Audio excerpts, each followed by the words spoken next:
Hello, it's Thea Daniels with R.A.W.Vlogcast, where we keep it real, authentic, and we talk with people who are willing to share their passion.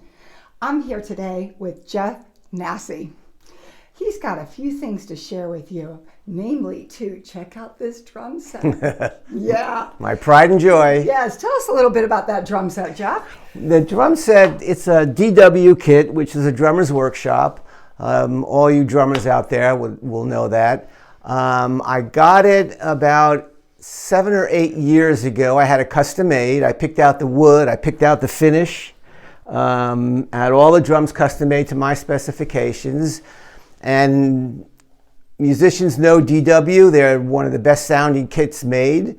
And I just love it. I rarely take it out. It sits here, I practice on it. And when I do recording sessions, I take it to the studio. I don't usually do a lot of gigs with it because it's too valuable, but I'm starting to change my thinking on that, and I might start taking it to some gigs. Show it out to the world a little bit. It's a beautiful piece of art. And it's fun to play, and it sounds great. So Jeff, tell us a little bit about your music.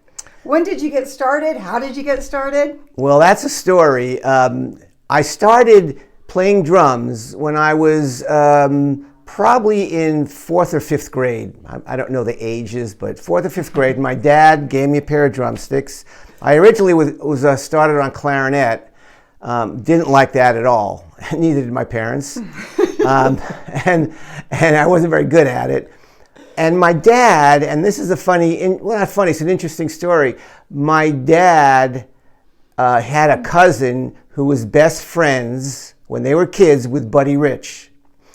And so Buddy was a drummer and tap dancer when he was young, and a very good drummer at that age. And so all the kids wanted to mimic him, so they all took drum lessons, just because Buddy did. So my dad was one of those kids. So he took some drum lessons and never amounted to much. So when I was getting rid of the clarinet, he bought me a pair of drumsticks, put it in my hand, showed me a few rudiments that he knew and that he was taught as a child. And it was all over after that. Good old dad. Yep. And did you play in the house or out in the garage? Well, at first, drummers, when you first get started and you're a kid, you don't start with this. No. You get a little rubber pad and you practice what they call rudiments. It would be like scales on a piano or a guitar. They're called rudiments. And that's how you practice. And as you get better and older, I got a snare drum. And then after that, when I was probably in, I want to say 6th grade or 7th grade, I got my first drum set. So the drums always called you? Always. Once I had those sticks in my hands, that was it for me. This is what I want to do. And then, of course, like everyone else, the Beatles on Ed Sullivan, that just increased my desire. And so you're inspired by the Beatles? Yes, to rock and roll. Yes, okay. Yes. I mean, my dad, we grew up listening to classical music, Beethoven and Bach, and but once the Beatles hit, rock and roll, it was all over. Elvis, the Beatles, it was all over. That was it for me. So what have you done with your drumming? Who have you played with? Well, I've played. This has been my whole life, pretty much. I've done this my whole life. I've been on the road a lot. Wow. Yeah, a lot of people can't say that, but it served me well over my life. I've made a semi-career over it, with it. I went out on the road in the mid-'70s for about 10 years. Ended up in LA, lived a lot of different places around the country. I played with a lot of different people. I played with like Meredith Brooks. I played with Johnny Sansone, Fillmore Slim, the Unauthorized Rolling Stones locally. And I've done a lot of traveling, lived in a lot of places, had a lot so you can imagine, rock and roll, the lifestyle, it's all true. It's all true. So, like I said, it served me well. I've enjoyed every minute of it. I wouldn't change a thing.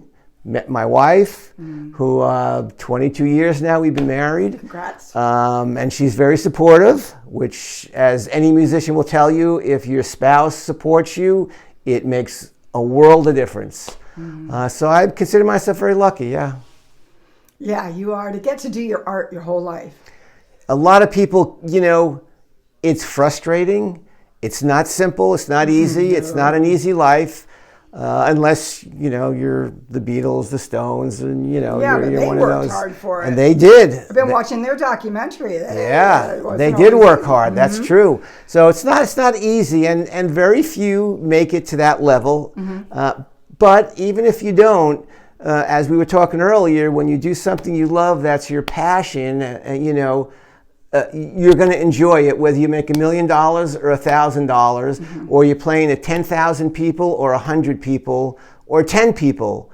As a musician, that's all it is. And I will sit here and I will tell you, there is nothing, and any musician will tell you this, there is nothing that turns you on or gives you more satisfaction or makes you feel than feedback from an audience.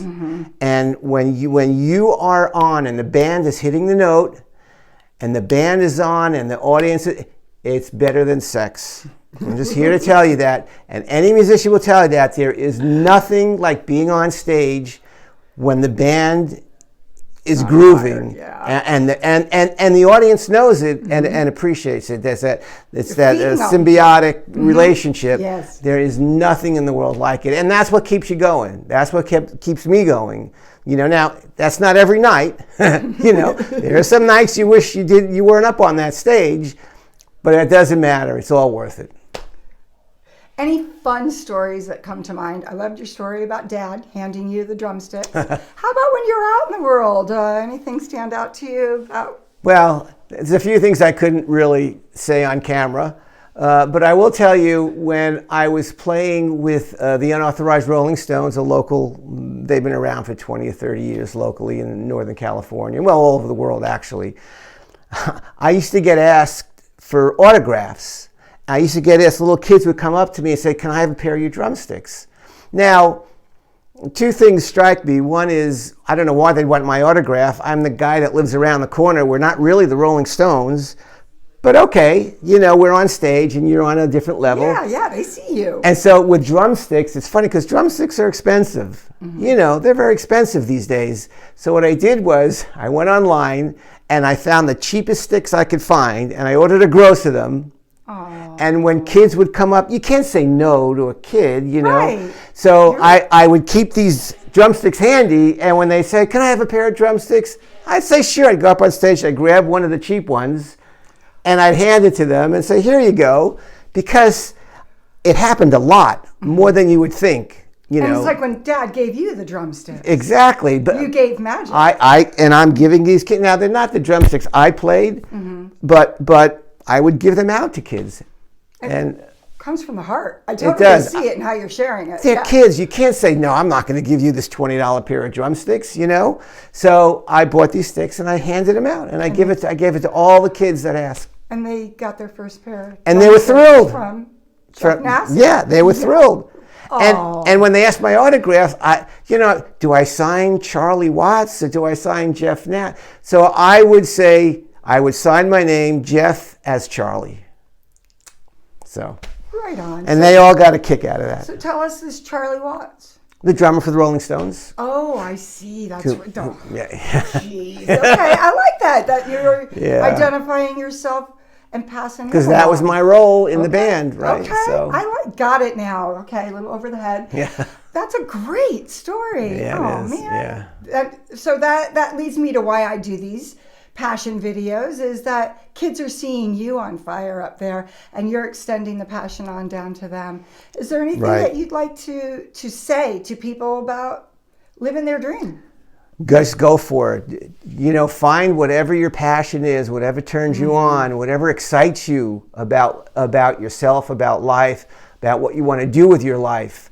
And just go for it, because if you don't, and you may not succeed, but if you don't, you may look back and regret it, and that's even worse than failing at it, is regretting not trying. And it doesn't matter what age you pick it up. Doesn't matter what age. Nope.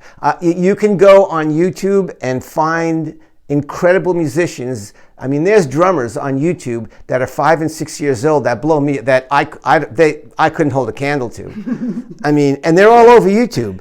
So it doesn't matter what age. You can be 6 years old watching this, and if you want to be a drummer, just go for it. Give it a shot. Do it. That's all you can do.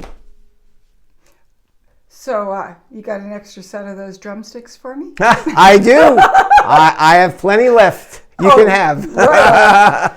So I'm going to get a set of drumsticks out of this. Do I get to publish this? Say that again? Do I get to publish Absolutely. this? And how can people find out what you're doing? Well, I have a SoundCloud page where you can hear some of my music live and recorded. And it's at, it's at soundcloud.com/Jeff-Nassi, Nassi. Okay, terrific. Thank you. Oh, email? Email, if you want to get in touch with me, I'm at Jeff at my last name, NASSI.org. Terrific. Well, I'm going to give a quick tour of the room here. This is my music room. Blackbirds singing in the dead of night. Take these broken wings and fly. Right. All your life you were only waiting for this And there's my moment pride and joy right to there. arise. Check out that pride and Autographed.